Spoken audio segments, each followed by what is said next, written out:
it can only last another 4 years, Lauren Duca. At the worst, right? Worst Well, case scenario? Tell me your thoughts. on whether this is gonna last, yes. I mean, my feeling today is that everyone is right to be terrified, and we need to channel it into action. I think far too many people are sitting back and watching this happen and saying, how can he get away with this? And watching the Senate not even pretend to consider the will of the people. I have How to Start a Revolution in my book. I look at these young people that are undergoing this awakening in response to Trump's election. There have been more awakenings in response to the Me Too movement, in response to the Parkland movement, especially with young people and the climate crisis and the ongoing Black Lives Matter movement. I think more and more people are getting awake. And especially young people who are going to inherit this earth that might not last for as long as they've been alive.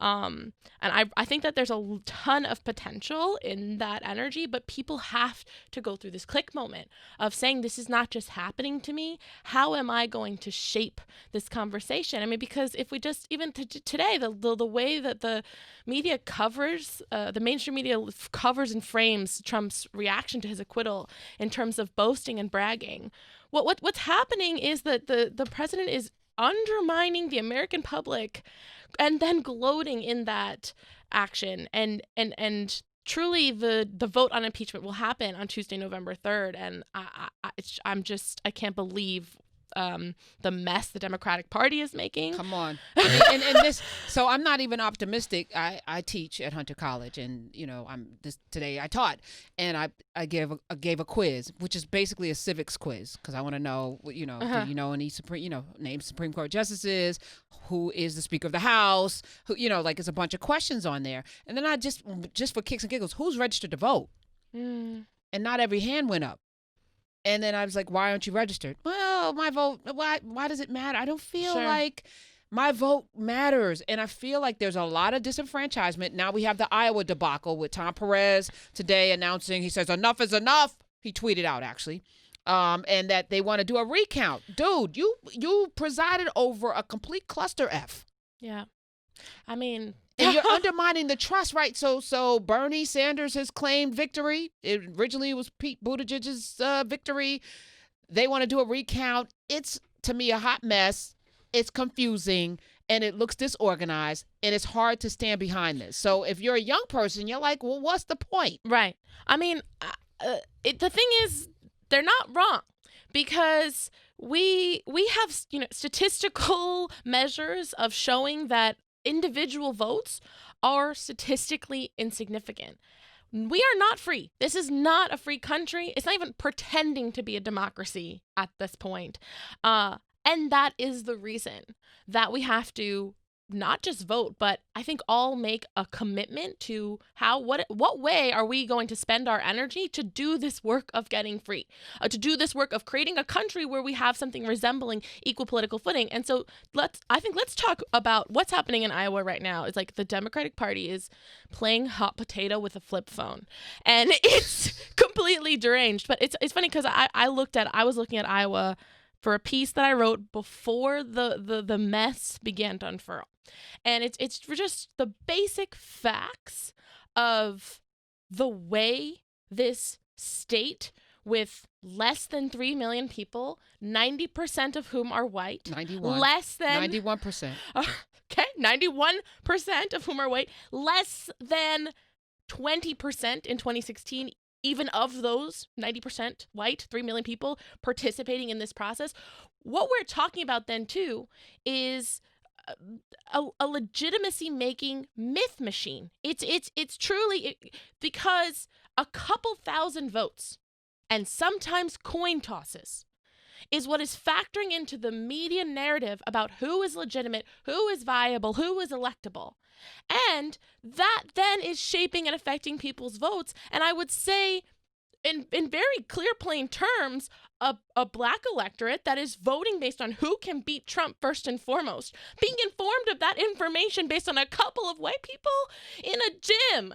And that was before we have this mess of not being able to properly calculate and tabulate and prepare for even that arcane jamboree of incompetence. So on the flip side, we wouldn't have Barack Obama without Iowa.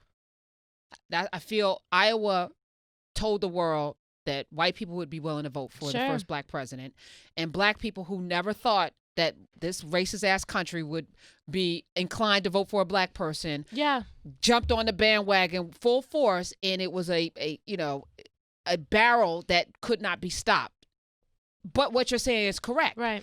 The only way to change this right now, why didn't the Democratic Party? Because it was bad last time. It might be interesting to note. So this whole thing goes back to a change in procedures that came in 1968. You have these riots around the Chicago DNC, and the party says, okay, we have to stop letting elites just decide this, so we're going to expand the process to include more people. And then they get this caucus process where you move from precinct to district, and it's just drawn out. And it all comes down to one random white man in a room, Iowa Democratic official, going, well, this will take 1 month. Okay, here's our date. We're going first. It becomes a big deal the next election when Jimmy Carter runs, and you have a peanut farmer from Iowa going around and talking shop to all of these Iowans. You know, that peanut farmer from Georgia. Excuse me. Peanut farmer from Georgia talking to all these Iowans. Thank you. And he wins, quote unquote, heavy air quotes, coming in second place to uncommitted. So there were more people that said with total conviction, I don't know. Second place, Jimmy Carter. But the next day, he goes around to all the news media and says, well, I won Iowa, and that's got to be a good indicator. And then from there, each year, the legacy and myth-making of this is the indicator comes out and shapes our politics. And I think it's actually just this amazing example because, like so many things in the American story, things that are just in the water, when you trace it back to the root, you see that we're just making a lot of stuff up. And the way that we're told that things are the way they are because that's the way they are. And, it's a couple decades ago, a random man picking a date, and it all just kind of comes into being from there. So how do we fix it? We're talking with Lauren Duca, journalist, author of How to Start a Revolution. Mm-hmm. Let's start the revolution today. Let's do it. Because we shouldn't be sitting here in 2024 talking about Iowa. I don't want to be talking about Iowa and New Hampshire and that bull crap in 2024. What needs to happen? Is this a Tom Perez thing?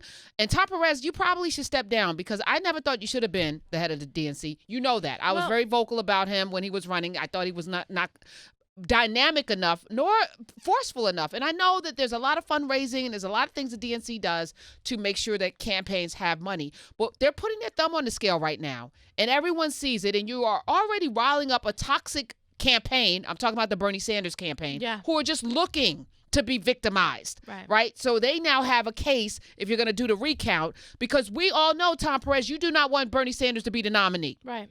Here's what I think. We know that. Everybody listening needs to pick their candidate and show up for their candidate at this point in the race. And I would say this, if you're so turned off by all of them, please show up and vote for whoever the heck the Democratic nominee is. But then use your energy to look at down ballot elections, to turn the Senate.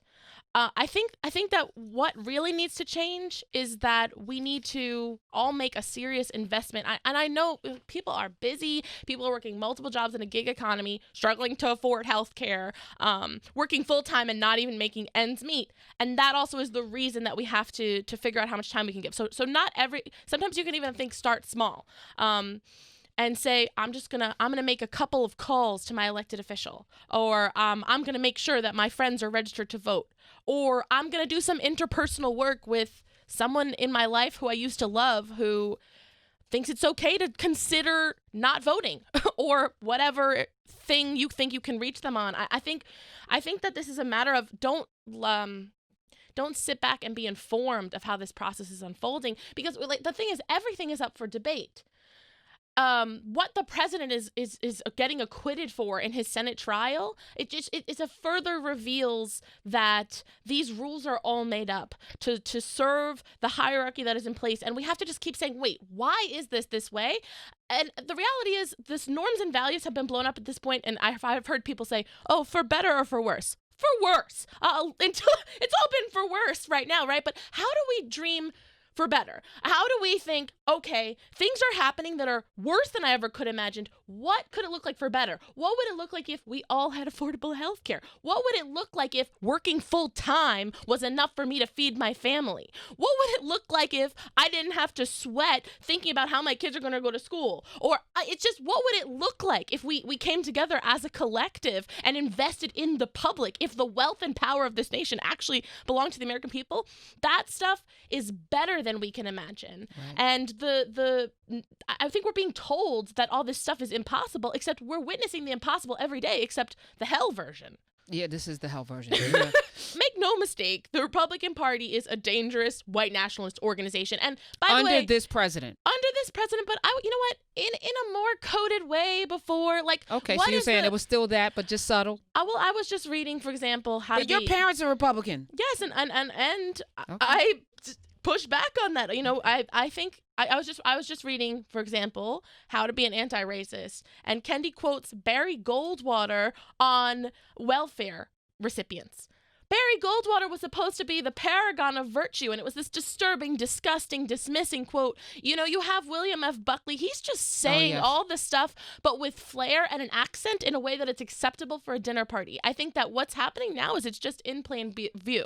And so the bigger point is, it's the Republican Party is openly, at this point, a white nationalist organization, and the Democrats are a bunch of bureaucrats tending to the status quo. Yeah. But I think that the thing is, this is unfortunately the system where we're faced with a choice often between, a lesser of two evils. One guy convincing us he's less bad than the other guy, right. Instead of somebody who can inspire us. We have to think more about invigorating our passion. I would say if all that stuff is frustrating you, the thing is, vote for the Democratic nominee for out of interest for the lives at stake with Trump as president, and then invest your energy not necessarily fully in this primary, but in the effort, in the issues that mean something to you. Maybe it's something local in your town that you can improve, or maybe it's something with climate crisis or the gun crisis or whatever the issue is, and then put your time in that. I think we all have an obligation to be investing our time to fight for freedom. I mean, the reality is these two sides are not even actually,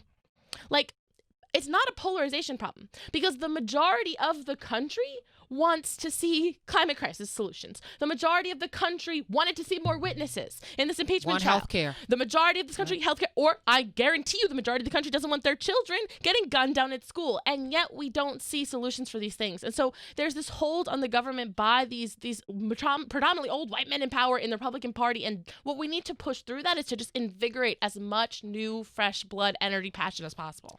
But that new, fresh blood, energy, and passion can't be in their feelings if their candidate doesn't win. Right. Number one. And also, even if there was this whole movement of folks that think that Bernie Sanders going up against Trump is a better thing, I think they'd be sorely mistaken. I'm looking at Joe Walsh and Bill Weld, who are on the Republican ticket, getting more votes than Joe Biden, physical votes. How? Joe Biden is not the candidate that we think he might be to take on Trump. And no one's checking for a couple of other people like Bloomberg, who might actually be a spoiler. I think Pete Buttigieg, I think this is probably not an anomaly. I think he probably has a lot more support than you think. And Bernie Sanders definitely has a passionate group of people that are for him. This is going to be interesting. It's just